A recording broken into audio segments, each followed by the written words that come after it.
નમસ્કાર દર્શક મિત્રો, આદુનો ફાયદો કફથી લઈને કેન્સર સુધી. જી હા મિત્રો, આપણા ભારત દેશમાં પ્રાચીન સમયથી આદુ અને એનું સૂકું સ્વરૂપ સૂંઠ વર્ષોથી રસોડાના મસાલા તરીકે, ઘરેલું ઔષધિ તરીકે અને આયુર્વેદની ઘણી ઔષધિઓમાં પણ વપરાય જ છે.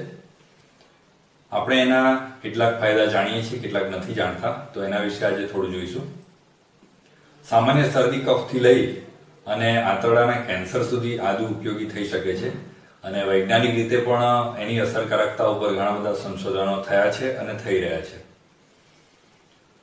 સામાન્ય શરદી ખાંસી ઠંડી ઋતુમાં જે થાય એ ઉપરાંત ચોમાસાની ઋતુમાં વરસાદમાં પલળ્યા હોઈએ અને ઠંડી લાગે, અથવા તો પલળ્યા પછી શરદી ખાંસી ન થાય એના માટે પણ આદુનો રસ અને મધ આપણે લેતા હોઈએ છીએ અને એ સારી એવી ગરમાવો આપે છે.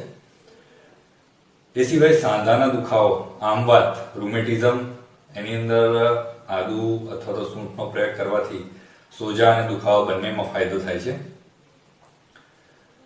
પાચન માટે તો આદુ ખૂબ સારું છે જ. આયુર્વેદમાં તો એક ગ્રંથમાં લખેલું છે કે ભોજનાગ્રે સદા પથ્યમ લવણ આર્દ્રક ભક્ષણમ, એટલે કે જમતા પહેલા હંમેશા આદુ મીઠા સાથે લેવામાં આવે તો એ પાચન શક્તિ માટે ખૂબ જ સારું છે, કાયમ લઈ શકાય. એ સિવાય કોલેસ્ટ્રોલને ઘટાડવામાં, ચરબીને ઘટાડવામાં પણ આદુ અસરકારક પુરવાર થયેલું છે અને લોહીને ગંઠાવા માટેના જે કણો છે, જેને કે પ્લેટલેટ્સ કહેવામાં આવે છે, એ પ્લેટલેટ્સનું એકત્રીકરણ ઘટાડે છે આદુ અથવા તો સૂંઠ, અને એના કારણે જે ગઠ્ઠો થવાની પ્રક્રિયા, ક્લોટ બનવાની પ્રક્રિયા, એને અટકાવીને હૃદયરોગને અટકાવવામાં મદદરૂપ થાય છે. એ સિવાય સગર્ભાવસ્થાની અંદર જે સ્ત્રીઓને ઉલટી ઉપકા થતા હોય, વોમિટિંગ થતી હોય, એના માટે વિટામિન B6 આપવામાં આવતું હોય છે. તો વૈજ્ઞાનિક સંશોધન એવું પુરવાર કરે છે કે B6 જેટલી જ અસરકારકતા આદુની પણ છે.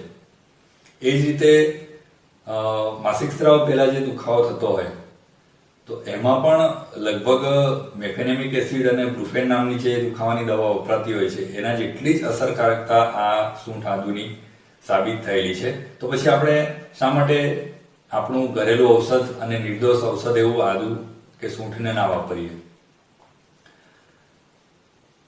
મોટા રોગોની વાત કરીએ તો કેન્સર, આંતરડાના કેન્સર ઉપર આદુની અસરકારકતા માટેના ઘણા બધા સંશોધનો થઈ રહ્યા છે અને થયા પણ છે.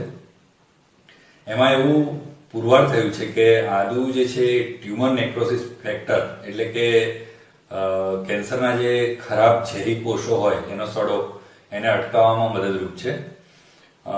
એ સિવાય જે એજિંગ કહેવાય, એટલે કે વૃદ્ધાવસ્થાજન્ય શરીરમાં ફેરફાર થતા હોય છે, ઓક્સિડેટિવ ચેન્જીસ થતા હોય છે, ઓક્સિડેટિવ સ્ટ્રેસ માર્કર્સ જે છે એને ઘટાડવાનું કામ આદુની અંદર જે એન્ટીઓક્સિડન્ટ નામના તત્વો રહેલા છે એના દ્વારા થાય છે. એટલે વૃદ્ધાવસ્થાને પાછી ઠેલવામાં પણ ખૂબ ઉપયોગી છે. તો આ ઘણા બધા ઉપયોગ આદુના છે અને આવા જે રોગો બતાવ્યા એની અંદર આપણે બને ત્યાં સુધી દવાઓ લેવાથી દૂર રહી અને એના બદલે આદુ કે સૂંઠનો પ્રયોગ કરીશું તો ચોક્કસપણે આપણને ખૂબ ફાયદો થશે અને જાણકારી વધુ લોકો સુધી પહોંચાડશો. અને સૌ સુખી રહો, સ્વસ્થ રહો એવી શુભકામના. Thank you.